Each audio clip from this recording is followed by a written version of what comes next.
2021년 9월 26일 성령 강림 후 제18주 주일 예배를 개회합니다.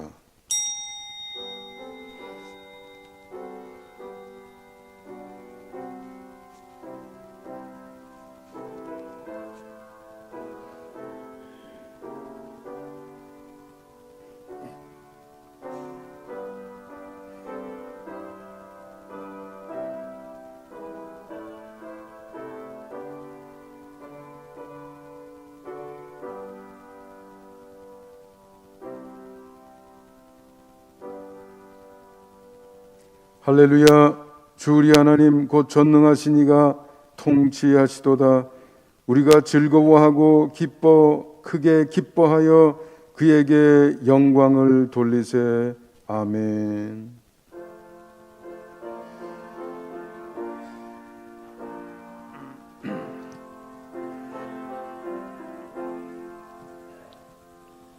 죄짐 맡은 우리 구주 어찌 좋은 친구인지 걱정 근심 무거운 짐 우리 주께 맡기세. 좋게 고함 없는 고로 복을 받지 못하네. 사람들이 어찌하여 아랠 줄을 모를까.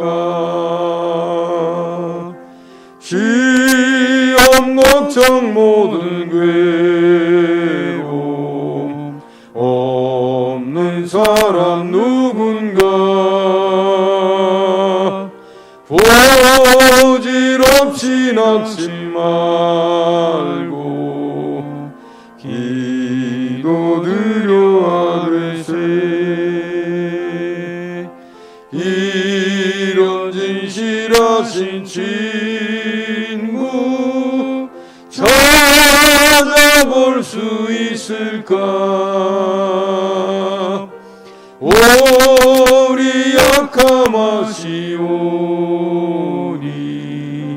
어찌 아니하릴까. 근심 걱정 무거운 짐 아니 진자 누군가. 피난처는 우리 예수 주께 기도드리세. 세상 친구 멸시하고 너를 조롱하여도 예수 품에 안기어서 참된 위로받겠네. 아멘.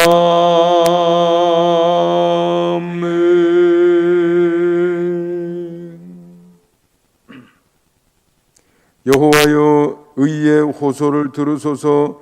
나의 울부짖음에 주의하소서. 거짓되지 아니한 입술에서 나오는 나의 기도에 귀를 기울이소서. 주께서 나를 판단하시며 주의 눈으로 공평함을 살피소서. 주께서 내 마음을 시험하시고 밤에 내게 오시어서 나를 감찰하셨으나 흠을 찾지 못하셨사오니 내가 결심하고 입으로 범죄하지 아니하리이다. 사람이 인사로 논하면 나는 주의 입술의 말씀을 따라 스스로 삼가서 포악한 자의 길을 가지 아니하였사오며 나의 걸음이 주의 길을 굳게 지키고 실족하지 아니하였나이다. 하나님이여 내게 응답하시겠으므로 내가 불렀사오니 내게 귀를 기울여 내 말을 들으소서. 주께 피하는 자들을 그 일어나 치는 자들에게서 오른손으로 구원하시는 주여, 주의 기이한 사랑을 나타내소서. 아멘. 전능하사 천지를 만드신 하나님 아버지를 내가 믿사오며 그 외아들 우리 주 예수 그리스도를 믿사오니 이는 성령으로 잉태하사 동정녀 마리아에게 나시고 본디오 빌라도에게 고난을 받으사 십자가에 못 박혀 죽으시고 장사한 지 사흘 만에 죽은 자 가운데서 다시 살아나시며 하늘에 오르사 전능하신 하나님 우편에 앉아 계시다가 저리로서 산자와 죽은 자를 심판하러 오시리라.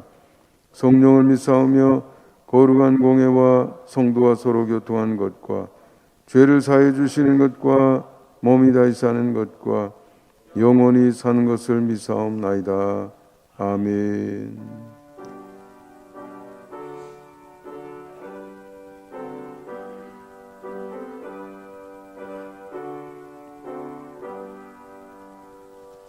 찬양 성부 성자 성령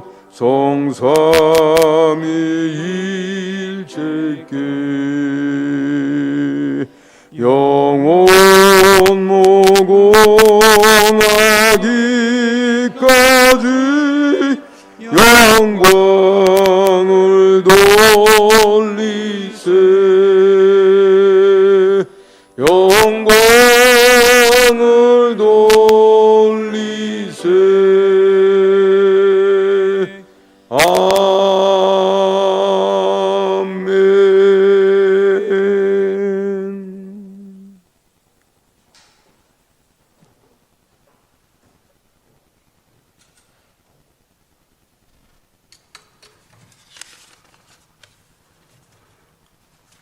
네, 사랑과 은혜가 풍성한 하나님 아버지, 이 시간에도 저희들은 감사를 드립니다.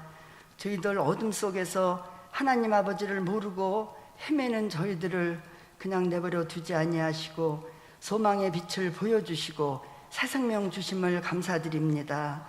하나님 아버지, 주님의 은혜에 우리는 감사해서 주께서 원하시는 삶을 우리가 살아야 되는데 그렇게 살지 못한 것을 이 시간에도 아버지 하나님 고백합니다. 미련한 저희들 일상생활 속에서 형제와 이웃을 사랑하지 못한 점도 아버지 하나님 용서하여 주시옵소서. 저희들 이 세상 풍조 속에서 주님의 뜻을 먼저 생각하는 믿음을 주시옵소서. 거룩한 하나님 아버지를 닮아가게 하여 주시옵소서. 하나님 아버지, 지금도 끝이 보이지 않는 이 코로나19의 현실 속에서 코로나19가 속히 끝나서 우리가 예전의 일상으로 정말 될 수 있도록 하나님 아버지 도와주시옵소서. 하나님 아버지, 오늘의 이 복된 주일날을 우리 항상 기억하게 하시고 또 하나님 전에 나와 예배 드릴 수 있음을 아버지 하나님 또한 감사드립니다. 세상의 즐거움이나 이익보다 우리는 모두 주님의 날을 소중히 여기며 기억하는 성도들이 되게 하시옵소서. 주께서 가르쳐 주신 우리 모두 바른 길 가게 하시고 정의로운 삶을 살아갈 수 있도록 아버지 하나님 도우시기를 이 시간에 간절히 바라고 원하옵나이다. 각 가정마다 하나님께서 항상 주인이 되셔서 늘 그 가정에 함께하여 주시고 또 그 가정들마다 다 간구하는 기도를 하나님 아버지 이 시간에 응답해 주시옵소서. 하나님 아버지, 교회를 위해서 기도합니다. 우리 교회를 위해서 수고하시는 분들, 또 맡겨진 직분과 사명에 따라 서로 협력하며 선을 이루게 하여 주시옵소서. 교회를 위해서 기도합니다. 오직 주께서 교회의 주인이 되시고 성령께서 오로지 교회를 인도하셔서 우리 거룩한 교회가 되길 원합니다. 세상의 어느 단체와는 다른 우리 하나님 아버지의 기도하는 집이 되게 하시고 신령한 교회, 건강한 교회, 우리 성장하는 우리 성산교회가 되게 하시옵소서. 하나님 아버지, 늘 시간이 우리가 예배 드릴 때마다 세상에서는 우리가 줄 수 없는 은혜와 기쁨을 맛보게 하시고 하늘의 신령한 축복을 우리에게 만족하게 하여 주시옵소서. 하나님 아버지, 목사님 위해 기도합니다. 늘 우리 수고하시는 담임 목사님과 또 보필하시는 사모님께 늘 건강으로 축복하여 주시옵시고 또 부목사님과 전도사님께도 하나님 아버지 큰 축복하여 주시기를 이 시간에 간절히 바라고 원합니다. 우리 그 부목사님, 전도사님 그 가정 속에도 항상 근심 없는 늘 가정의 만사가 형통되는 귀한 가정들이 되게 하여 주시옵소서. 이 시간 목사님 강단에 세우셨사오니 진리의 말씀을 대언하실 때 듣는 우리 모두가 다 깨닫고 은혜 받고 가는 귀한 시간이 되시기를 이 시간에 간절히 바라고 원하오며 나를 죄에서 구원하신 예수님의 이름으로 기도드리옵나이다.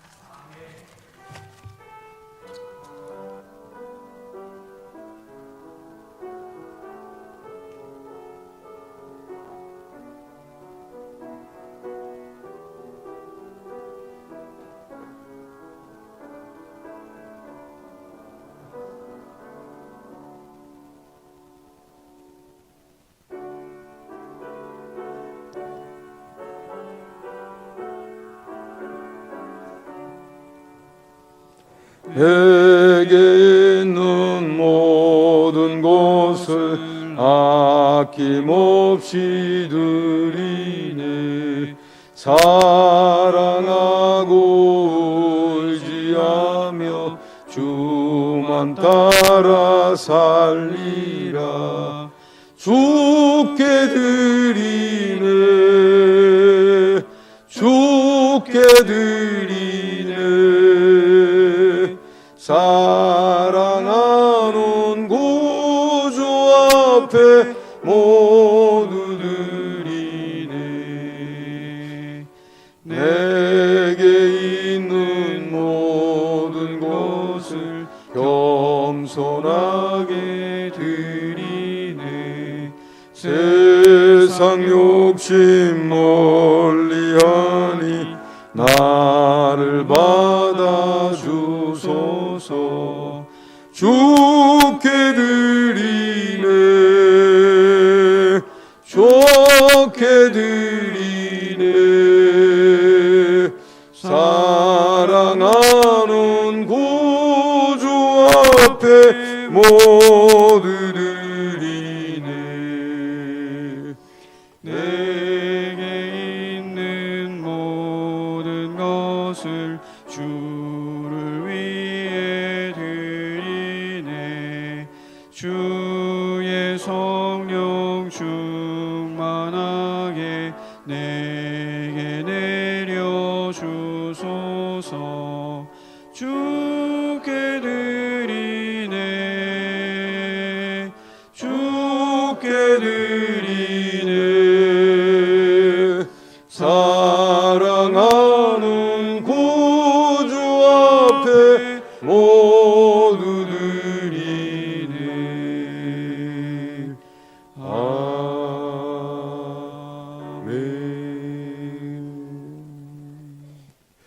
코비드19 때문에 한 번도 경험해보지 못한 추석 명절을 보내면서 오히려 그동안 우리가 누려온 시간들이 얼마나 귀중하고 소중했는지 다시 깨닫게 된 주님의 백성된 저희들은 오늘도 전보다 더 간절한 감사의 마음으로 준비하는 금을 제단에 올립니다.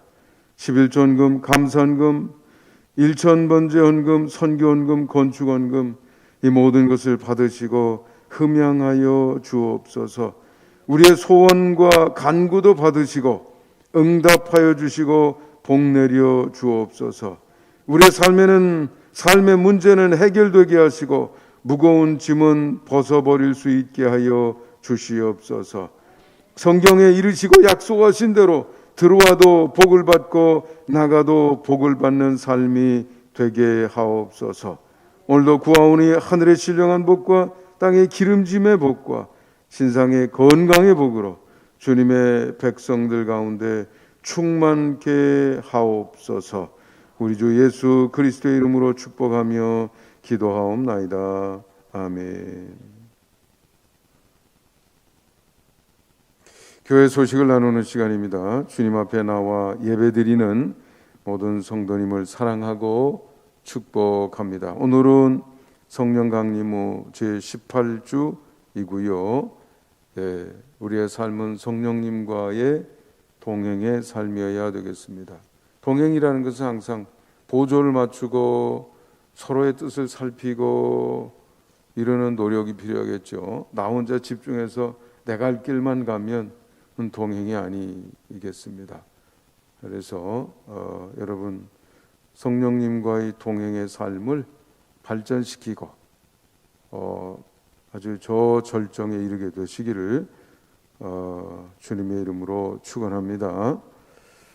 10월 3일에 예정됐던 3, 4분기 임원회는 지금 코비드 지침에 따라서 코비드-19 지침에 따라서 이번 임원회는 모이지 않겠습니다. 현 4단계 중에는 뭐 성가대 연습이라든지 또 예배 중 찬양이라든지 성가대 찬양, 성경 공부, 속회 모임, 각종 뭐 회의, 식사 뭐 이런 게 다 금지 상태에 있기 때문에 여러분 그렇게 이해해 주시면 좋겠습니다. 코비드-19 대응 4단계 상황에서의 예배, 뭐 여러분 주보에 자세히 게시가 되었으니까 다시 읽어보시고 지침에 따라서 하시면 되겠고요. 특별히 그 예배는 현장 예배, 지금처럼 현장 예배 여러분이 참여하실 수 있습니다. 10% 수용 인원의 10% 이내는 참여할 수 있으니까요. 대면 예배가 가능하도록 지난번 사법부 판결에 이어서 정부 방침도 다소 조정이 되어 있습니다. 99명 이내 수용 인원의 10% 이내 이렇게 되기 때문에 우리 교회의 경우에는 대예배실이 37명, 뭐 소예배실 13명, 뭐 이런 정도 앉으실 수가 있겠습니다. 또 실시간 예배를 현장으로 오지 않으셔도 유튜브 중계를 통해서 현장 예배를 함께 참여하실 수 있습니다. 주일날 아침에 링크를 보내드린 링크를 클릭을 하시면 그 영상을 보실 수가 있습니다. 컴퓨터나 스마트폰 또는 TV에 가정에서 연결하면 영상을 보면서 우리 실시간 예배 동참할 수 있게 되겠고요. 또 실시간 예배가 끝난 다음에 영상을 누르면 녹화된 것을 볼 수 있습니다. 그러니까 현장에 오시지 않아도 실시간 함께 예배 드릴 수 있고요. 또 예배 후에는 예배 장면을 다시 볼 수 있겠습니다. 네, 다른 소식은 여러분 직접 읽어보시고 또 관심 가져주시면 좋겠습니다.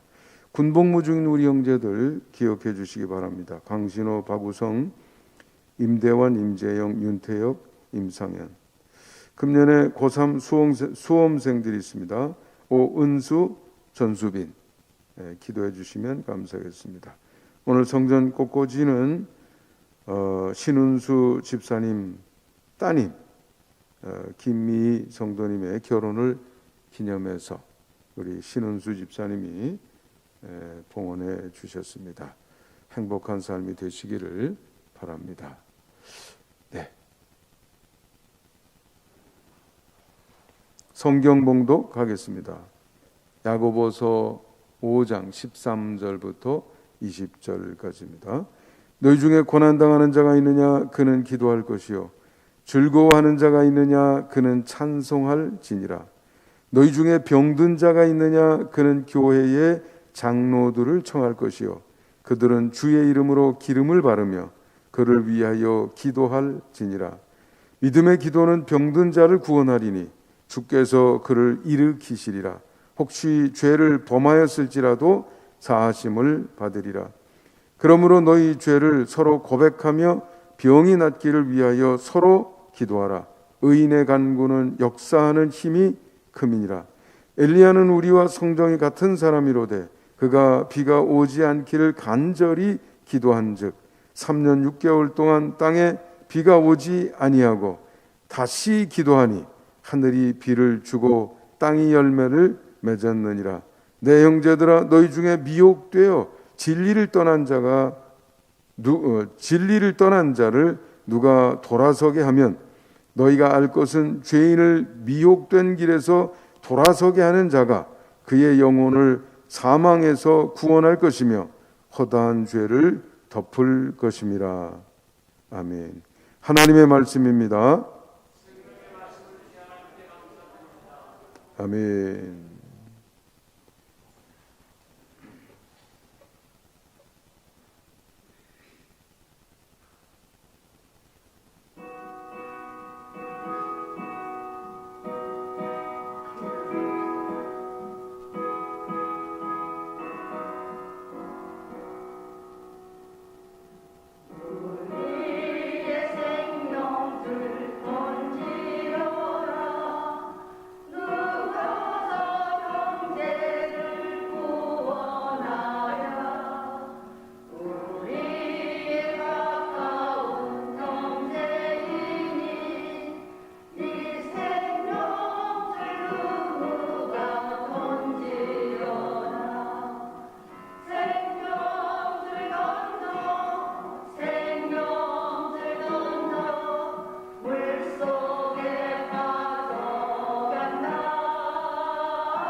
감사합니다. 우리 교회 제일 누님들 또 언니들 제일 연장자 우리 여선교회 회원들이 되겠습니다. 제일 여선교회 귀한 찬양 감사드리고요. 토요일마다 주일 준비를 위해서요. 여러분 앉아 계신 이 의자라든지 전부 걸레질하고 이렇게 봉사를 해 주시고 있습니다. 행동하는 신앙의 모범이 되고 계신 우리 제일여선교회 회원 여러분들 늘 건강하시고 변함없이 활동해 주시기를 바랍니다. 우리 서로 앞뒤 전후 인사하시겠습니다.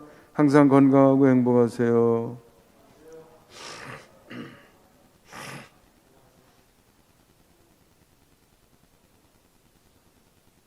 오늘도 열린 마음으로 예배에 참여한 여러분의 열린 그 마음 속에 하나님의 은혜와 축복이 충만하게 임하시기를 주님의 이름으로 축원합니다.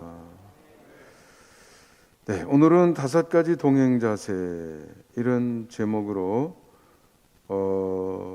준비된 자료를 함께 보면서 말씀 나누도록 하겠습니다. 우리 자료 한번 보죠. 오늘 본문 내용은 무엇인가? 우리 요약된 부분 한번 읽어봅니다. 시작. 개정표준 선구집이 오늘 성령 강림 후 제18주에 사용하도록 제시한 4개의 선구 중 우리가 선택한 본문은 야고보서 5장 13절부터 20절입니다. 그러나 우리는 야고보서 5장 1절부터 20절까지 확대하여 본문을 삼겠습니다. 네, 우리 야고보서 5장인데요. 13절부터 20절을 보면 2개의 주제로 구성이 되어 있다는 것을 알 수가 있습니다. 예. 그래서 이 성경 본문에 보면 동그라미가 있죠. 동그라미가 있는 부분은 이제 문단이 나뉘어진다. 그러니까 문단마다 하나의 주제를 다루고 있다고 생각하면 되겠습니다. 그러면은 13절에 보면 동그라미가 쳐져 있죠. 그래서 쭉 내려가서 19절에 동그라미가 쳐져 있죠. 그리고 20절. 그러니까 2개의 주제가 있다는 것을 우리가 알 수가 있죠. 그래서 어차피 하나의 주제가 아니라고 하면 왜 하필이면 둘일까? 조금 더 확대해서 야고보서 5장 전체 1절부터 동그라미가 시작되는 부분이 어디죠? 7절. 그리고 다시 동그라미가 시작되는 부분 12절. 그 다음에 13절, 19절. 이렇게 해서 5가지 주제가 되는 것이죠. 5가지 전체를 마음속에 기억하는 게 필요할 것 같아요. 네. 여러분이 성령님과 동행하는 삶을 살아갈 때 이 5가지 동행의 신앙생활, 나는 성령님과 함께 지금 걷고 있어. 나 혼자가 아니야. 외로운 존재가 아니야. 버려진 존재가 아니야. 하나님이 내 곁에 내 삶을 인도하시고 주관하시고 이끌어가고 계셔. 이런 마음을 가지고 살 때 우리가 어떤 자세로 그 삶을 살아가는 것이 좋겠나? 마음속에 새겨두면 아주 요긴한 5가지 자세가 있다 이거죠. 그게 뭔지 조금 확대해서 읽어보는 게 좋겠다. 저는 그렇게 판단을 했습니다. 1절부터 6절. 그 문단마다 한 번씩 살펴보도록 하겠습니다. 1절을 제가 교독하지요. 들으라 부자들아 너희에게 임할 고생으로 말미암아 울고 통곡하라.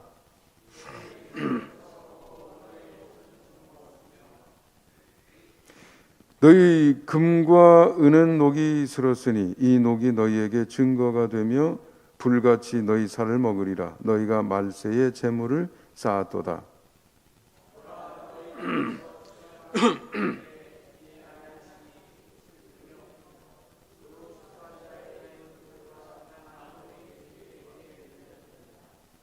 너희가 땅에서 사치하고 방종하여 살육의 날에 너희 마음을 살찌게 하였도다.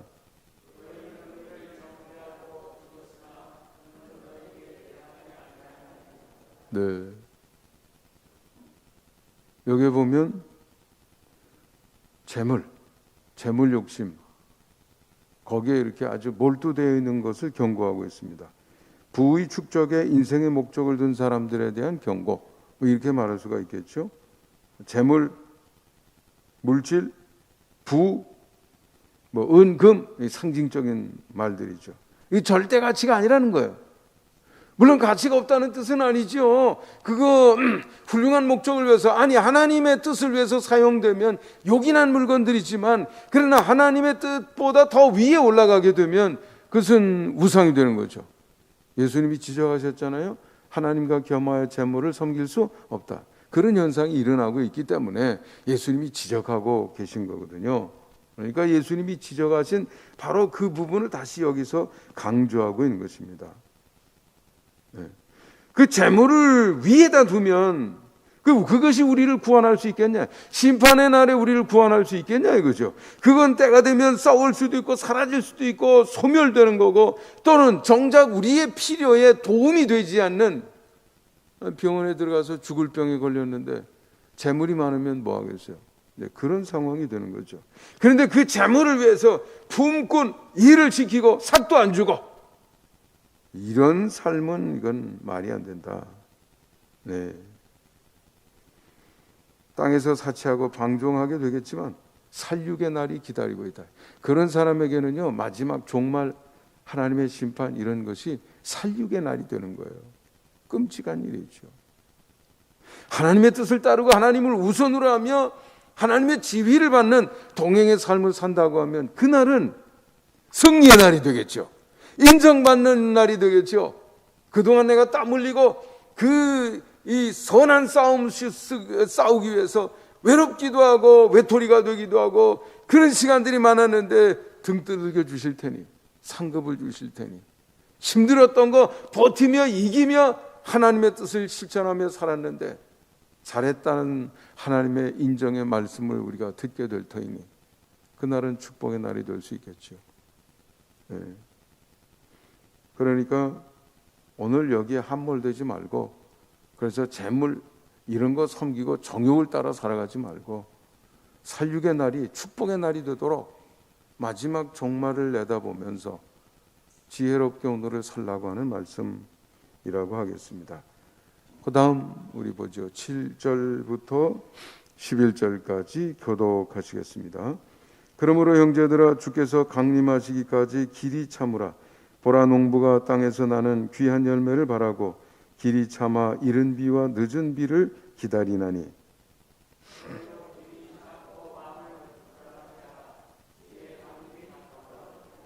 형제들아, 서로 원망하지 말라. 그리하여야 심판을 면하리라. 보라, 심판주가 문 밖에서 계시느니라.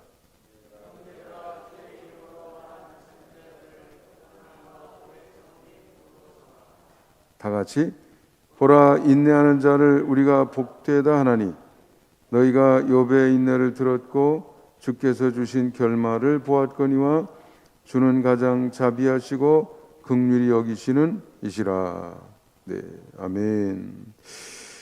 네, 오늘 여기에 이 부분, 이 문단에서는 키워드를 인내, 네, 인내, 오래 참음, 뭐 그런 것으로 우리가 이해할 수 있겠습니다. 인내하는 자세, 우리 동행의 삶에는 인내하는 자세가 필요하다 이거죠. 끈기, 버티는 힘, 네, 눈앞에 여러 가지 변화에 어떤 때는 실망하고 어떤 때는 좌절감 느끼고 무릎 꿇고 포기하는 것이 아니라 그걸 돌파해서 끝까지 붙들고 씨름하는 자세, 욥처럼 말이죠. 욥처럼 그 힘들고 어렵고 그거 다 이겨내고 맨 마지막 처음에 받았던 복도 어마어마한데 나중에 받은 복은 배나 더 됐다는 그 욥. 네. 또는 선지자들 모델 삼아서 옳은 길 간다는 거 정말 어렵다 이거죠. 박해받고 핍박받고, 네, 구덩이에 집어넣고 옥에 갇히기도 하고, 그러나 선지자들은 인내로서 오래 참음으로써 사명을 끝까지 감당했다. 우리의 목표는 이 세상이 아니라 영원이니까 그래서 인내가 필요한 겁니다. 인내하는 자세. 네. 서로 원망하는 대신 심판주를 바라보면서 올바른 길 끝까지 고집하는, 농사 짓는 것과 마찬가지다 이거죠. 인내 없이 어떻게 농사를 짓겠냐 이거죠. 네, 인내. 그 다음에는 12절이죠. 여러분 성경 본문에 보면 12절 동그라미, 13절부터 동그라미 한 절만 독립되어 있습니다. 한 절이지만 한 문단이죠. 하나의 아이디어를 우리에게 제시하고 있다. 그런 말씀이 되겠습니다. 12절 우리 한 목소리로 같이 읽습니다. 시작. 내 형제들아, 무엇보다도 맹세하지 말지니 하늘로나 땅으로나 아무 다른 것으로도 맹세하지 말고 오직 너희가 그렇다고 생각하는 것은 그렇다 하고 아니라 생각하는 것은 아니라 하여 정죄받음을 면하라. 그죠? 맹세하지 말라는 거예요. 맹세하지 말라. 의견 제시는 오케이. 아니라고 생각하면 난 아니라고 생각하는데요. 그렇다고 생각하면 난 그렇다고 생각하는데요. 거기까지는 괜찮은데, 네, 그걸 넘어서서 맹세, 내 맹세로 보장하면 되잖아. 뭐 이런 거 안 된다 이거예요. 네? 왜요? 왜 안 됩니까? 왜 맹세하면서 보장한다는 얘기하면 안 돼요? 왜냐하면 그것은 내 능력 안에 있는 일이 아니니까. 그렇잖아요? 네. 이게 내 꼭 책임지고 뭐 해줄게. 책임질 수 있는 능력이 내게 있으면 그건 오케이. 그렇지만 그렇지 않거든요. 언제 어떤 일이 일어날지 어떻게 할 수 있겠어요? 책임지기 위해서 최대한 노력하겠습니다. 그건 범위 안에 있는 말이에요. 그건 괜찮아요. 그걸 넘어서서 뭐 맹세까지 하면서 이렇고 저렇고 그런 건 안 된다. 그런 얘기가 되겠습니다. 맹세하지 말라 이거죠. 분별력을 가지고 자기의 한계를 알라는 거예요. 경계선이 어디까지인지, 내 능력의 경계선. 넘어서는 말을 하면 허언이 되니까 허언하는 사람이 돼서는 안 된다 이거죠. 분별력을 가지고 경계선을 잘 분별하고 그 안에 머무르는 삶, 머무르는 생각, 이것을 한다고 하면 우리 마음속에 그렇게 혼란스럽고 힘들고 괴롭고 이런 것들 중에 대부분이 사라질 거예요. 한계 내에서 생각하고 행동하는 능력이 필요하다 이거죠. 다음에는 13절부터 18절까지 13절을 제가 읽습니다. 교독합니다. 너희 중에 고난당하는 자가 있느냐 그는 기도할 것이요 즐거워하는 자가 있느냐 그는 찬송할지니라.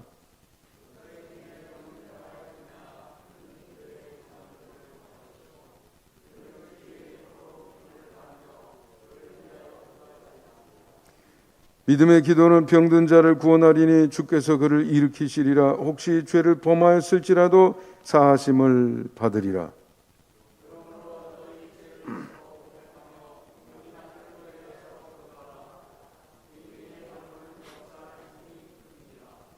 엘리야는 우리와 성정이 같은 사람이로되 그가 비가 오지 않기를 간절히 기도한즉 3년 6개월 동안 땅에 비가 오지 아니하고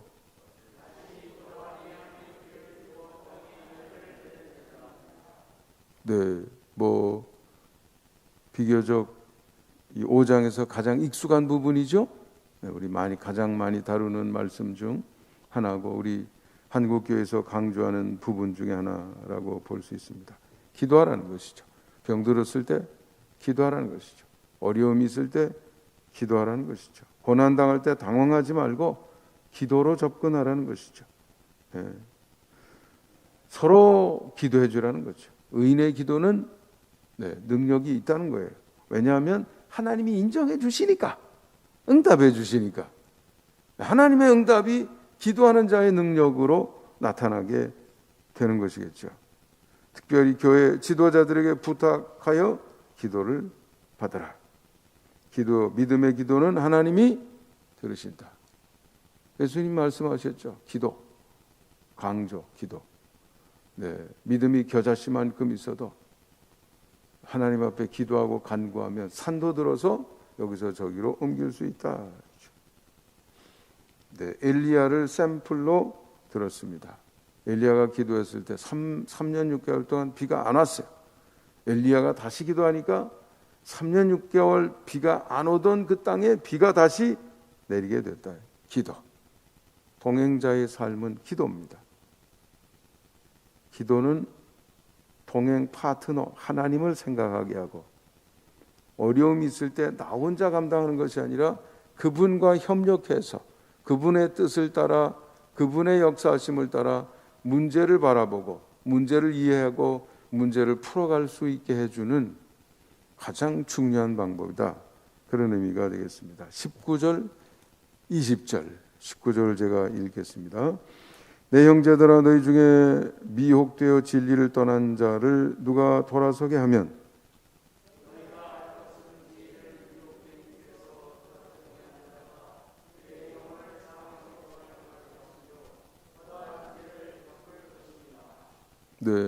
사실 첫 번째, 두 번째, 세 번째, 네 번째 주제들은 전부 나의 삶에 집중이 되어서 내 삶의 문제를 어떤 자세로, 어떤 마음으로, 어떤 관점으로, 어떤 방법으로 풀어갈까 이런 것을 정리하고 있다고 하면 마지막 이 부분은 성격이 조금 다르죠.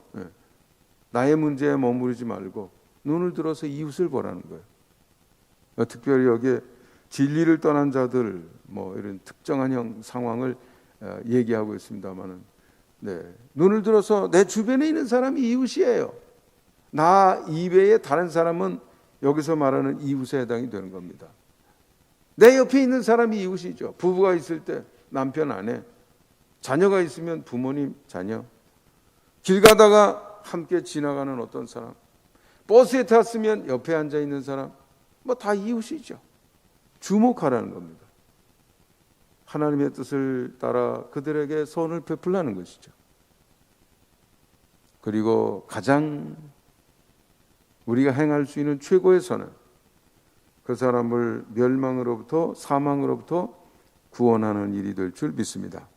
그래서 야고보는 바로 그 가장 중요한 부분을 여기서 특별히 더 지적을 한 것입니다. 진리를 떠난 사람, 그 사람을 구원한다고 하면 그건 정말 큰 일이라는 거예요.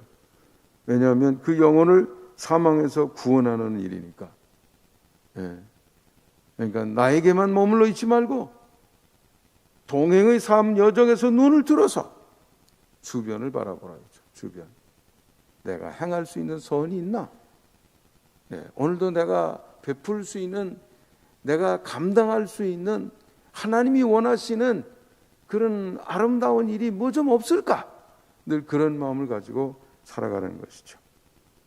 여기 5개. 저는 이 5개를 가만히 생각해 보면서 진짜 참 이거 5개 너무 중요하다. 이런 생각이 막 드는 거예요. 네. 야, 어떻게 이 5개의 성격이 진짜 서로 이렇게 조합이 되면서 진짜 너무 중요한 한 세트가 되네. 이런 생각이 마음속에 확 들었습니다. 여러분 마음속에 잘 새기시고, 네, 주야로 묵상하시면서 여러분의 손에 익은 동행의 삶을 성공으로 이끌어갈 수 있는 어떤 5가지 원리 또는 지침, 동행자의 자세, 뭐 이런 것으로 여러분들이 이해하시고 소화하시고 익히시기를 주님의 이름으로 축원합니다. 네, 그냥 듣고 지나가면 아무 의미가 없어요. 네. 뭐 글씨로 써보세요. 어디 종이 또 메모 잊어버릴 것 같으면 요즘 뭐 스마트폰 사진도 찍잖아요. 사진 딱 찍어놓으면 여러분 저 스마트폰 사진에 들어있잖아요. 들쩍댈 때마다 볼 수 있잖아요. 그렇죠? 네. 그게 또 사진이 또 이렇게 쭉 저 옛날 거로 돌아가면 찾기 힘들어요. 그러면 그걸 다시 이렇게 클릭해서 보고 화면 캡처를 하면 순서가 맨 앞으로 다시 갑니다. 옛날 거 지워버리고 늘 자주 볼 수 있도록. 제가 무슨 이렇게 잊지 말고 리마인드 해야 될 게 있으면 그런 방법을 사용합니다만은, 자, 우리 성경을 봤습니다. 자, 우리 첫 출발을 어떻게 하면 좋을까요? 다음 자료를 한번 보겠습니다. 우리의 문제는 무엇입니까? 왜 본문 말씀이 우리에게 중요합니까? 뭐 이런 질문과 마찬가지죠. 한번 읽어보겠습니다. 시작. 우리는 출애굽 1세대가 하나님의 전적 은혜로 해방을 받은 후 날마다 하나님의 돌보심을 받는 삶을 살고 있었지만 젖과 꿀이 흐르는 가나안을 목표로 하는 하나님과의 동행의 여정에 실패하였다는 것을 알고 있습니다. 하나님과 동행으로 규정되는 우리의 삶 역시 만만치 않습니다. 과거로 돌아가는 이들도 적지 않고 험난한 현실에 좌절하여 포기하는 사람들도 적지 않습니다. 이것이 문제입니다. 이걸 극복해야 된다 이거죠. 출애굽 1세대의 얘기는 옛날 얘기가 아니에요. 지금 얘기죠. 여러분 그 당시로 다시 돌아가 보세요. 해방받는데 이스라엘 사람들이 한 일이 뭐 있습니까? 하나님이 다 하신 거예요. 모세를 불러서 일방적으로 보내시고 모세를 통해서 일방적으로 재앙을 쏟아부으시고 스스로 신을 자처했던 바로를 무릎 꿇리시고 그리고 해방해서 광야로 나가게 하시고 홍해를 만났을 때 갈라주시고 광야에서 먹을 거 없다, 마실 물 없다, 7층 높이의 바위를 터뜨려 물을 내시기도 하시고 말이죠. 만나 메추라기로 먹이시고 어떻게 생각하면 뭐 할 일이 뭐 있어요? 그냥 순종만 하면 되는 건데 그것도 그렇게 어려운 거예요. 전부 다 하나님이 하시는데도 불구하고 출애굽 1세대 감당 못 하잖아요. 두려워서, 불안해서. 그러니까 결국 이 출애굽 1세대는 광야만 맴돌다가 실패하고 말았다는 거죠. 어떤 때는 모세의 지도력을 거부하고 장관을 따로 세우자, 노예로 살더라도 애굽으로 돌아가자, 뭐 이런 생각까지 했던 것입니다. 사실 눈앞에 젖과 꿀이 흐르는 땅이 있는데, 약속의 세계가 있는데, 약속받은 삶이 실현될 수 있는 것이 눈앞에 있었는데도 그냥 제자리를 맴돌다가 죽었다 이거죠. 역사는 되풀이됩니다. 지금도 하나님께서는 역사하고 계십니다. 어거스틴이 그랬죠. 만물은 무에서 왔기 때문에 하나님이 손 떼시는 순간 만물은 무로 돌아간다. 하나님이 지금도 일하고 계시기 때문에 모든 것이 여전한 것이죠. 네. 우리도 약속받은 삶 멀리 있는 게 아닙니다. 사실 붙들고 씨름하면 그것이 우리의 현실이 될 수 있는 것이죠. 그래서 예수님이 천국이 가까이 있다 말씀하시지 않았습니까? 손만 뻗으면 만질 수 있는, 손이 닿을 수 있는 그런 정도로 가깝다, 그런 말씀인데, 여전히 지금도 눈 뜨고 보면 그 자리인 삶을 살아가는 경우가 적지 않은 것이죠. 출애굽 1세대처럼 두려움 때문에, 힘든 건 싫기 때문에, 모험은 할 게 싫기 때문에 제자리를 맴도는 일이 있습니다. The Screwtape Letters라고 하는 유명한 그 작품이 있습니다만은, 거기에 사탄이 자기 조수인 웜우드를 교육하는 장면이 이렇게 나온다고 합니다. 우리의 목적은 인간을 악행하도록 유혹하는 것이 아니라 인간들이 결과적으로 아무것도 한 것이 없이 죽게 만드는 것이야. 명심해 들어라. 우리의 목적을 달성하기 위해서 내가 해야 될 가장 중요한 일은 인간들을 안락하고 편안하게 만드는 거야. 인간들이 누구에게도 방해되지 않고 마음 먹은 대로 살고 있다는 생각을 가지게 하라. 정신적 투쟁의 의욕을 죽이는 것이 요령이다. 우리의 두 가지 무기를 결코 잊지 말아라. 그것은 무관심과 연기다. 인간들에게 부와 편안함을 주어서 남에게 무관심하게 하라. 그리고 그들에게 편리와 만족을 주어 모든 고상한 계획을 연기하게 만들어라. 이게 사탄의 전략이라는 거예요. 출애굽 1세대 모험이 싫으니까,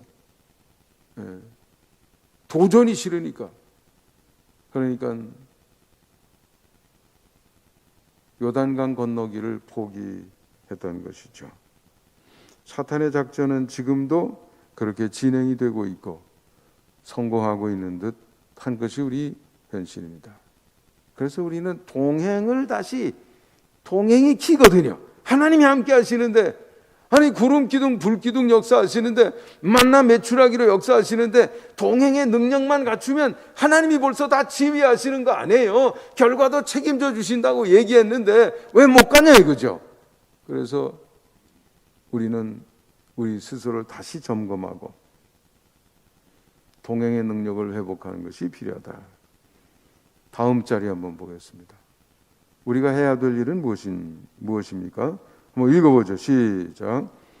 야고보는 주의 형제로 불리우는 사람입니다. 하나님이 아들 예수 그리스도가 세상에 오셔서 천국 복음을 전파하시고 십자가를 지심으로 구원의 길을 여신 것을 친히 목격한 사람입니다. 초대교회 지도자가 되었으며 초대 예루살렘 감독이기도 했습니다. 야고보는 기독교인의 동행의 삶 개척자로 오늘 본문에서 우리 문제를 극복하는 데 필요한 5가지 동행 자세를 가르치고 있습니다. 5가지. 네. 신앙생활을 정말 진지하게 대하길 원한다고 하면 이 5가지 동행자로서의 하나님의 지휘를 받는 사람으로서의 삶의 원리 5가지, 또는 갖추어야 될 태도, 자세, 이 5가지, 이거는 여러분 마음속에 새겨야 돼요. 눈만 감으면 5가지 저절로 눈에 번이 왔다 갔다 할 수 있도록 여러분이 그렇게 익숙하게 하고 실천하신다고 하면 여러분의 삶은 금방 동행의 현장이 될 줄 믿습니다. 두려움이 없이 마음속에 혼돈 없이 여러분이 벌써 가야 될 길이 훤히 내다보인다 이거죠. 자, 그 중에 첫 번째, 종말을 염두에 두고 오늘을 살라. 제가 이렇게 정리를 해봅니다. 아까 1절부터 6절까지 말씀이죠. 지금만 생각하면서 그저 돈, 물질, 재물, 사람 써놓고도 말이죠. 월급도 안 주고, 품삯도 안 주고, 그냥 은금이나 싸놓고 말이죠. 그것만 붙들고 쳐다보고 있는 사람, 야고보가 경고하고 있는 것이죠. 말세에 재물을 쌓는 것은 어리석은 일이다. 종말이 다가오고 있다 이거죠. 살육의 날이 다가오고 있다 이거예요. 종말 심판의 자리에 섰을 때 우리가 승리자로 인정받을 수 있도록 오늘을 살아야 된다 이거죠. 재물에 집중했던 그거 회개하고 통곡하고 바로잡으라 이렇게 이야기하고 있는 것이죠. 오늘이 중요하지 않다는 뜻이 아니에요. 사실 우리가 사용할 수 있는 시간은 오늘뿐입니다. 오늘도 사실 너무 폭넓게 얘기한 거죠. 지금 이 시간 이 순간 그것뿐이죠. 내일 만나자 그랬더니 내일 만나요. 그리고 내일 가서 만나보니까 내일은 없더라. 알고 보니 오늘이야 또. 그런 얘기가 있잖아요. 오늘을 잘 다뤄야 되는 것이 중요한데 문제는 내일을 생각하며 오늘을 생각하는 사람이 오늘을 더 잘 산다는 거죠. 마지막 하나님 앞에 서는 그 시간을 늘 마음속에 품는 사람이 오늘을 지혜롭게 살 수 있다 이거예요. 그 생각이 있으면 하나님의 뜻을 따라 오늘을 다룰 수 있는데 그렇지 않은 사람은 오늘을 허망하게 다룬다. 어떻게 해요? 그날에 우리를 지켜줄 수 없는 허망한 재물에 썩어지는 무력한 정작 내가 필요할 때 나를 도와줄 수 없는 그것을 붙들고 씨름하고 거기에 모든 것을 올인하니까 실패가 되는 것이죠. 재물이 필요 없다는 뜻도 아니에요. 다만 재물의 용도 이상으로 거기에 가치를 부여하는 것이 그게 잘못인 거죠. 재물이 마치 나를 구원해 줄 것처럼. 아니요. 재물은 우리의 구원자가 아닙니다. 여러분 병 들어서 어디 죽을 병에 들어보세요. 재물이 고쳐줄 수 있나? 돈도 다 필요 없다. 그런 때는 우리의 구원자는 오직 예수 그리스도 뿐인 줄 믿습니다. 그렇기 때문에 재물은 재물로서 대해야 되는 것이죠. 마치 구원자나 될 것처럼 대해서는 안 된다 이거죠. 그런데 종말을 생각하면서 재물을 바라보는 사람은 벌써 그 효용성을 알 수가 있어요. 그러니까 재물을 그 소중함을 하나님 뜻 안에서 파악할 수 있으니까 재물을 섬기는 것이 아니라 재물의 활용자가 되는 거죠. 동행자의 지위를 받아서 재물을 쓸 수 있는 사람이 되니까 그렇게 살아야 된다는 것이죠. 예수님이 남기신 말을 우리는 늘 기억해야 되겠습니다. 마태복음 24장 30절 인자가 구름을 타고 능력과 큰 영광으로 오는 것을 보리라. 예수님이 다시 오신다고 그랬어요. 우리의 삶은 쉬이 지나가는 겁니다. 친구가 보내준 영상을 보고 눈물이 벌컥 쏟아지더라고요. 그 내용은 이런 거예요. 머리가 하얀 70이 넘어 보이는 장로님이 어느 날 장가간 아들에게 전화를 했다는 거죠. 아들이 받습니다. 아버지 전화 왜 하셨어요? 무슨 일 있으세요? 아니야, 무슨 일이 있기는. 근데 왜 전화하셨어요? 아니 다른 게 아니고 말이지 사실은 있잖아. 내가 너를 사랑한다고. 아들이 대답합니다. 뭐라고요 아버지? 뭐라고 하셨어요? 내가 너를 사랑하는데 말이야. 아들이야 대답이 없어요. 미안하다. 미안한 게 많아. 그러고 이제 전화를 끊었다는 거죠. 3시간 있다가 며느리가 전화가 왔다는 거예요. 아버님 남편에게 뭐라고 하셨어요? 아니 도대체 뭐라고 하셨길래 저렇게 방에 들어가서 1시간째 울고 있는데 뭐라고 하셨길래 그러는 거예요? 인생이 쉬이 지나가는데 부모 자식 간에도 할 말도 제대로 못하고 긴장 속에서 시간을 보냈던 일들이 얼마나 많냐 이거죠. 70이 되신 장로님이 그동안 품어놓던 아들아 내가 너를 사랑한다 이 말, 자식 키우며 삶이 분주해서 하지 못했던 그 말, 이제서 전화를 통해서 아들에게 주니까 아들이 뜻밖의 아버지의 그 말에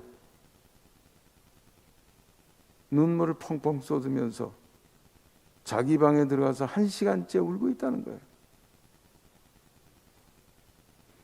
인생은 쉬이 지나가는데 인생은 영원하지 않은데, 그래서 그날이 있을 텐데, 하나님 앞에 서게 될 그날, 하나님이 평가하실 그날이 있을 텐데, 마치 영원한 것처럼 이 시간을, 오늘을 살아가는 사람들이 얼마나 많냐 이거죠. 나의 마지막 시간이 오늘 저녁이 될지 내일이 될지 우리는 아무도 몰라요.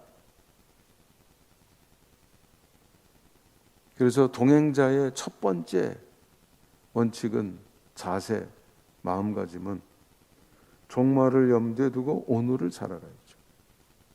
그냥 오늘에 매몰되어 있으면 안 되고 마지막을 생각하면서 지금을 살라는 거죠. 다음 읽어보겠습니다. 시작. 과정을 이해하고 인내하라. 여기 인내하라는 게 포인트입니다. 인내하라. 버티라는 거죠.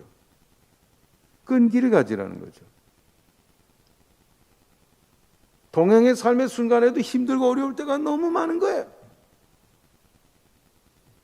버텨야 된다는 거예요. 다윗 왕이 버티는데 참 능력이 있었어요.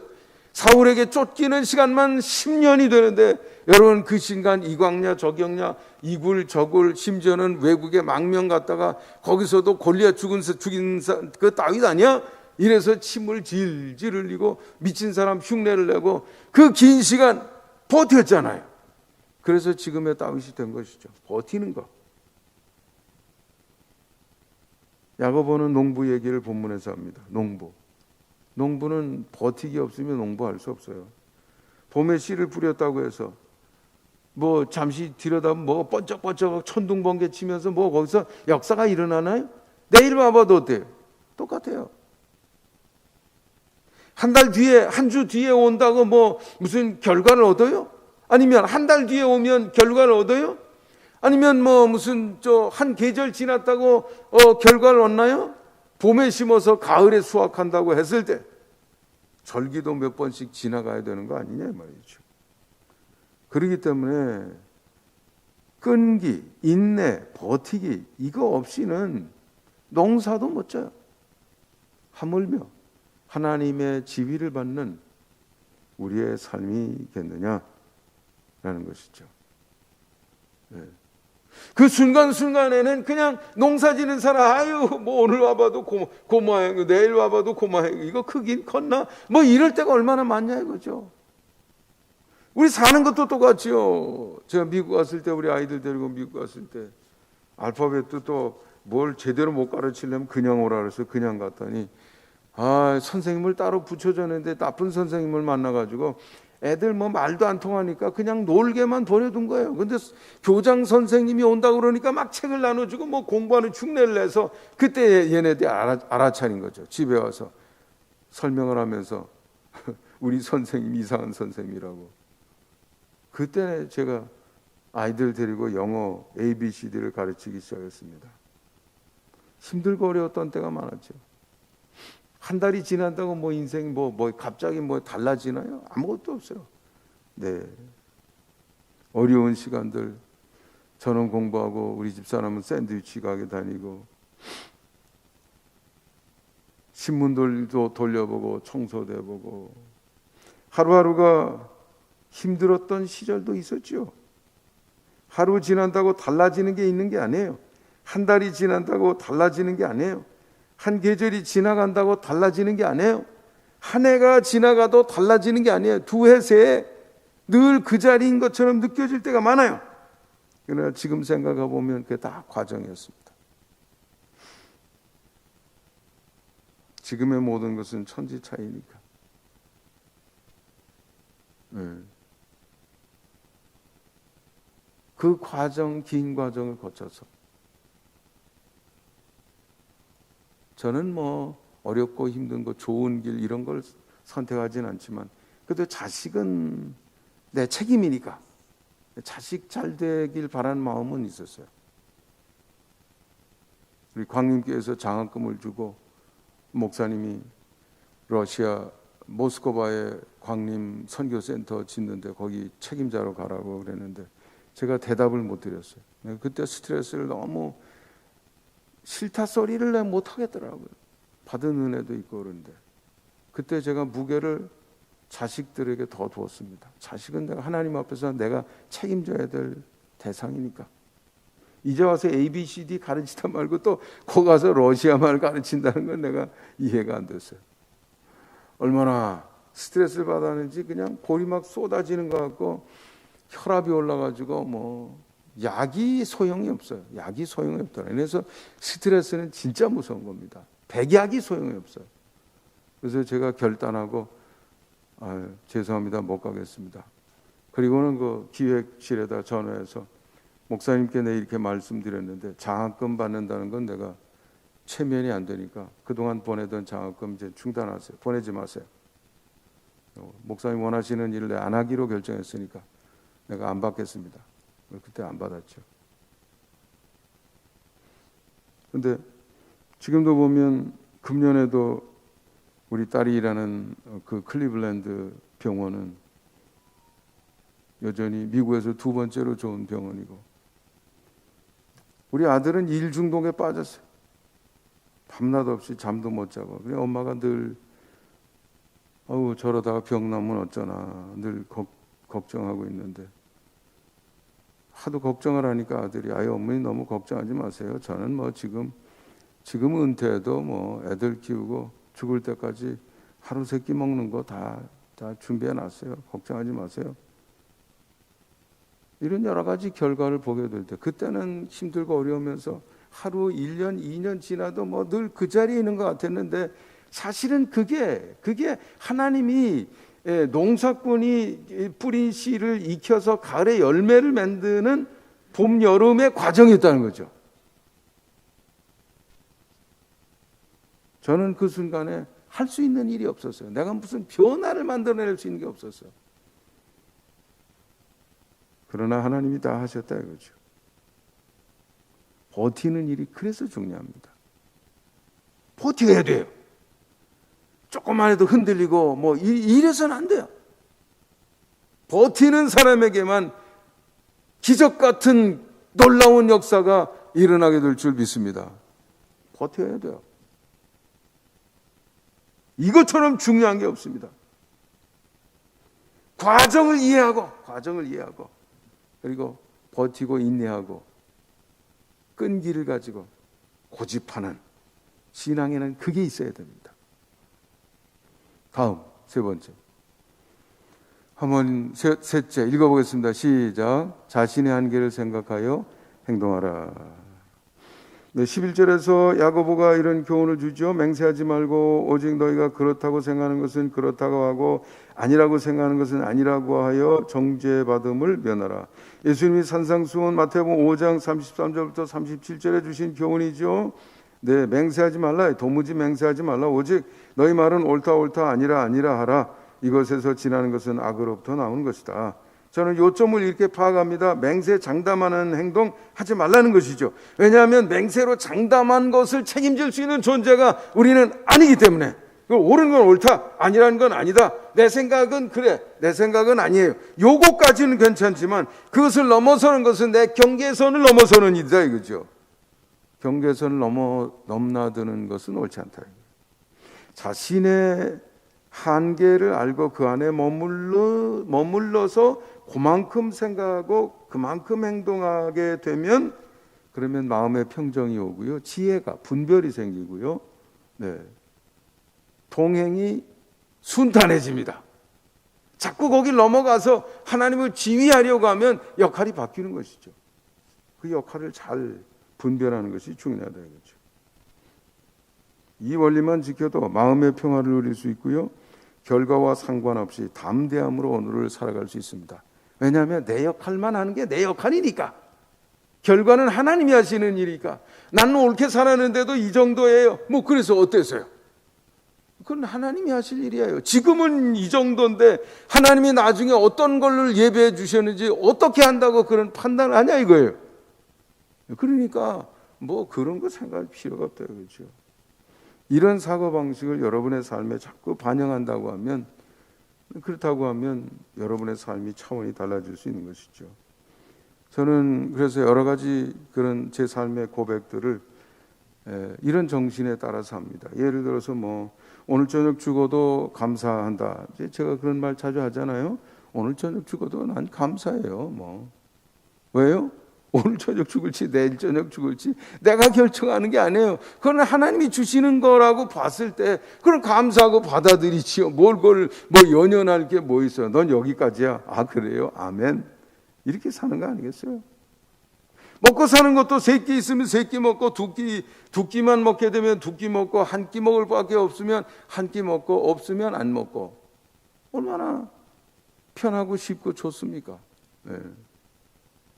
내가 최선을 다한다고 해서 결과를 내가 만드는 게 아니니까 억지로 만들려고 할 필요가 없다 이거죠. 내가 최선을 다하고 주시는 그 흐름에 따라서 살아가면 된다. 이런 의미가 거기에 담겨 있는 것이죠. 이따금 저는 또 그렇게도 말합니다. 나는 내 역할에 집중하고 결과는 주시는 대로 누린다. 결과는 주시는 대로 누리는 거예요. 복잡할 게 없어요. 금년 여름에도 아직 저는 휴가를 안 갔습니다만은 가까이 지내는 세 친구 우리 한적한곳에서 만나서 그저 이제 푹 쉬고 같이 휴가를 가자. 그래서 그렇게 이제 예정을 하고 있습니다. 얼마 전에도 언급을 했지만 다 이제 은퇴 날짜를 잡고 있어요. 가장 먼저 은퇴하는 사람 내년에 평생 한 교회에서 벌써 일했기 때문에 퇴직금도 뭐 억대가 되고 주택 구입비도 3억 뭐 얼마를 준다 그러고 또 은퇴 생활 보조비도 일시금으로 한 달에 200만 원씩 10년치를 준다 그러고 그 다음에 은퇴할 사람 뭐 역시 교회 장로님이 설계사라서 자기가 좋아하는 지역인데 땅 사놨대요. 그래서 설계해주고 교회에서 3억 들여서 주택 건설해주고 월 200만 원씩 20년 지원 약속받았다. 그 다음 친구는 아직 일정을 정하지 않았어요. 장로님들이 걱정하지 마시라고 뭐 하여간 일단 은퇴 후에 거주할 아파트부터 그 부근 지역에다 하나 구입하겠다고 이렇게 말씀했다고 합니다. 저는 그런 얘기 들을 때마다 아유 훌륭하게 목회해서 그런 사랑을 받는구나. 그런 교회들도 참 좋은 교회네. 이런 정도에 그치죠. 난 뭐 했지? 난 뭘 받지? 여기까지 가지 않는다 이거죠. 나는 내 일에 최선을 다하고 거기에서 생각을 그치는 거죠. 그걸 넘어설 필요가 없어요. 내 역할은 교회를 섬기는 거고 여러분을 섬기는 거기 때문에 그런 생각도 해봤어요. 제가 70까지 있으면 저만큼 뭐 목회하시다가 은퇴하신 분 얼마씩 드렸다던데 또 그런 부담 드리는 거 아닌가? 내가 차라리 일찍 은퇴하면 아유 뭐 그분만큼은 일 안 하셔서 안 드려도 돼요. 여러분이 편하실 테니까 그게 내가 할 일이 아닐까? 이런 생각도 해보는 거죠. 결과요? 생각하지 않는다니까요. 왜요? 이제까지 체험하신 하나님은 내가 생각한 것 차원을 넘어서서 일하셨는데 그분이 지금 안 계시는 게 아니고 지금도 일하고 계시다 이거예요. 이 원칙을 지킨다고 하면 우리의 삶이 그만큼 순탄해집니다. 자신의 한계를 생각하며 행동하라는 것이죠. 다음 한번 보겠습니다. 뭐 읽어봅니다. 넷째, 시작. 문제가 발생하면 기도로 접근하라. 이건 뭐 가장 여러분 많이 알려진 부분이니까 시간이 많이 가서 제가 길게 설명드리지는 않겠습니다. 여러분의 기도의 삶에 놀라운 체험들이 있게 되시길 바랍니다. 제가 유학 갔을 때 공부 거의 마칠 무렵에 우리 집사람이 깜짝 놀라서 그냥 소름이 돋는다 그러면서 호들갑을 떨며 나한테 얘기했던 기억이 나요. 어쩌면 이렇게 정확할 수 있냐? 어쩌면 이렇게 정확할 수 있냐? 뭔데? 자기가 이 한국에 있을 때 공부하는데 한 1억 원이 아니라 1억 원 필요하다고 기도했는데 오늘 계산해 보니까 어떻게 이렇게 딱 떨어질 수 있냐고, 이거 진짜 정말 너무 신기하다고 그러면서 소름 돋는다고 얘기했던 기억이 납니다. 여러분이 어렵고 힘든 일이 있을 때 기도로 접근하신다고 하면 하나님이 역사하실 줄 믿습니다. 여러분들도 그런 간증하는 분들이 되시기를 주님의 이름으로 축원합니다. 마지막 이웃에 관심하여 선행의 기회를 찾으라. 한번 읽어보겠습니다. 시작. 이웃에 관심하여 선행의 기회를 찾으라. 우리 신앙생활은 다른 사람에 대한 관심이 굉장히 중요해요. 누군가를 배려하고 생각하는. 여기서 이웃은 제가 아까 그랬잖아요. 내 이웃을 내 몸같이 사랑하려 했을 때 뭐 옆집 사는 사람 얘기하는 게 아니에요. 나 이외에 다른 사람은 내 이웃인 줄 믿습니다.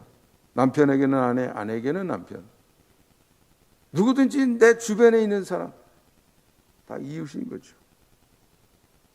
그들에 대한 관심을 갖고 하나님의 뜻을 그들 앞에서 베풀라는 것입니다. 예수님이 마태복음 5장 16절에서 빛이 되고 소금이 되게 되라 말씀하시면서 너희 착한 행실을 보고 하늘에 계신 너희 아버지께 영광을 돌리게 하라. 사람들이 그런 말씀을 하셨어요. 마태복음 10장 42절에는 냉수 한 그릇 지극히 작은 자에게, 소자에게 냉수 한 그릇 대접하는 것도 결단코 상을 잃지 않을 것이다. 아무리 사소해도 괜찮아.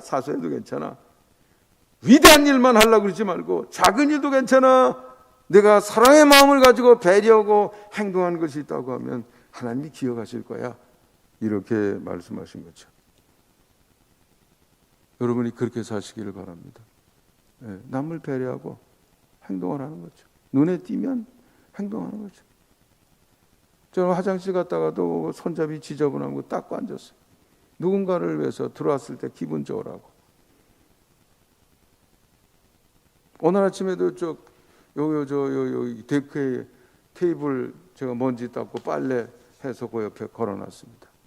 어제 제 1여선 교회원들 걸레 빨아서 봉사하시고 둔 거 제가 개에서 오늘 아침 개에서 저기다 또 이렇게 뒀습니다. 눈에 띄는 게 있으면 하는 거죠. 눈에 띄는 게 있으면.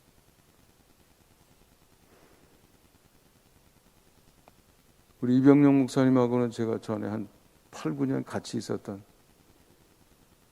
제 어떻게 보면 아들 같기도 하고 막내 동생 같기도 하고 너무 진실하고 착해서 내가 마음속으로 많이 늘 생각하고 있습니다. 전에는 토요일이면 교육자들 이렇게 가서 밥 먹고 난 여기 옆이니까 밥 먹으러 같이 다니진 않습니다. 토요일 먼저 있던 교회도 이렇게 예배 있는 날은 점심 식사를 교회에서 이렇게 사서 먹도록 했었고 여기도 그런 전통이 토요일 점심 식사하도록 전통이 있었는데 우리 또 새로 와서 적응하느라고 해서 같이 밥 먹으러 몇 번 다닙니다. 어제도 갔다 왔고요.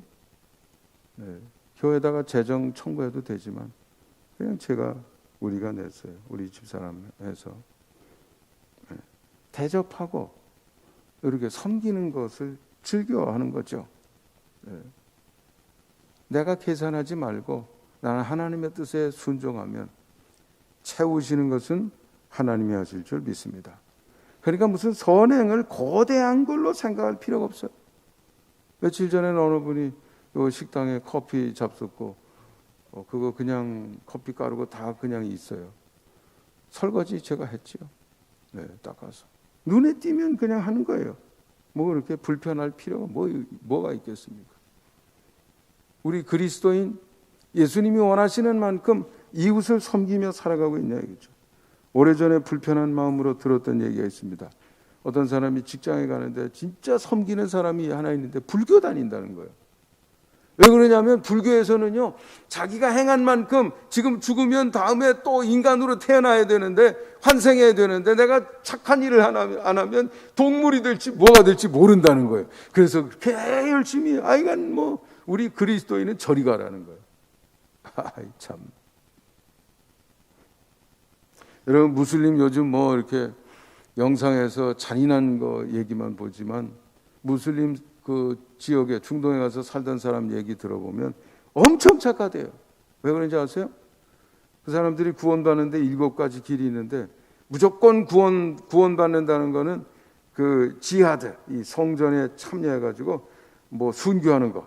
네, 그러면 죽자마자 뭐 남자를 한 번도 결혼해보지 않은 그런 처녀 72명을 뭐 준다나 뭐 어쩐다나. 그 나머지 6가지 방법은 보장된 게 아니래요. 그래 열심히 해도 알라가 나중에 판단해서 구원받거나 아니가 판단하는 다이게 그 7가지 길이 있대요. 그 중에 하나가 뭐냐면 선행이라는 거죠. 선행, 착한 일.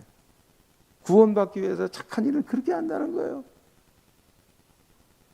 근데 우리 그리스도인의 수준이 그에 못 미친다고 하면 이것은 문제가 있다고 생각이 됩니다. 야고보 마지막에 강조한 이것도 굉장히 소중하다는 생각이 드네요. 정리합니다. 5가지. 종말도 염두에 두고 오늘을 살자는 것. 과정을 이해하고 인내라는 거죠. 버티라는 거죠. 올바르면 결과를 생각하지 말고 그냥 버티고 계속 하는 거죠. 뭘 따질 필요가 없다 이거예요. 자신의 한계를 생각하고 거기에 맞는 행동을 하라는 것. 문제가 발생하면 기도로 접근하라. 이웃에 관심하여 선행을 할 기회를 찾으라. 우리 다음 자리에 읽어 마무리하도록 하겠습니다. 읽어봅니다. 시작. 기독교인으로 사는 일은 어렵지 않습니다. 그럼에도 성공이 무조건 보장되는 건 아닙니다. 마치 출애굽 이스라엘 1세대가 하나님의 전적인 은혜로 구원받았지만 젖과 꿀이 흐르는 약속의 땅에 들어가는 일에 실패한 것과 마찬가지입니다. 야고보는 신약시대에도 이러한 현상이 있음을 주목하며 하나님과의 동행길에 나선 이들을 위해 그의 서신 5장에서 5가지 지침을 준 것입니다. 이를 충실히 따른다면 영혼을 보장받는 아름답고 탁월한 삶은 우리의 현실이 될 것입니다. 아멘. 기도하시겠습니다. 고마우신 하나님 감사합니다. 오늘도 주신 말씀 마음속에 새깁니다. 잊지 말게 도와주시고 자주 묵상하게 도와주시며 어떻게 실천할 것인가를 구체적으로 생각하게 하시고 행동으로 옮기게 하여 주시옵소서. 그리고 그 행동을 반복하고 반성하고 다시 더 충실하게 실천할 것을 계획하고 그렇게 반복하는 동안 우리의 마음에 새겨지게 하시고 우리의 뼈에 새겨지게 하여 주시옵소서. 예수님의 이름으로 기도하옵나이다. 아멘.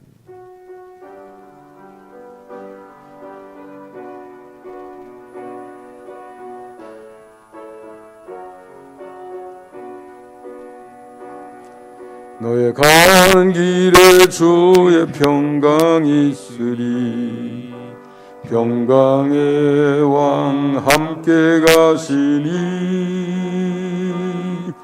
너의 걸음 주 인도하시리.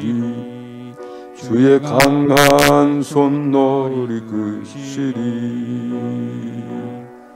너의 가는 길에 주의 축복이 있으리. 영광의 주 함께 가시니 내가 밟는 모든 땅 주님 다스리리. 너는 주의 길 예비케 되니 주님 나라 위하여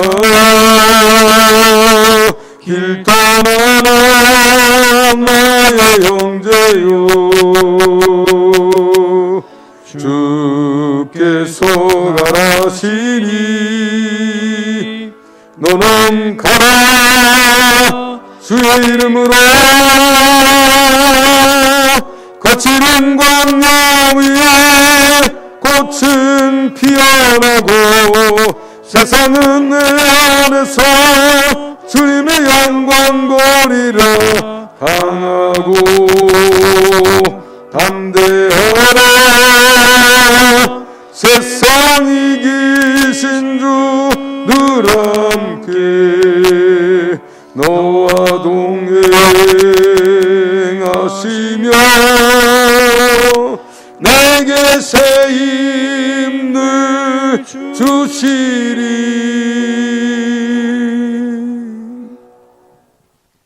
이제는 우리 주 예수 그리스도의 크신 은혜와 하나님 아버지의 극진하신 사랑과 성령님의 감화 감동 위로 인도하심의 역사가 오늘 주신 말씀 마음속에 새기며 그 실천의 자리로 나가고자 하는 주님의 모든 백성들 위해 이제로부터 영원까지 함께 주시기를 간절히 축원하옵나이다. 아멘.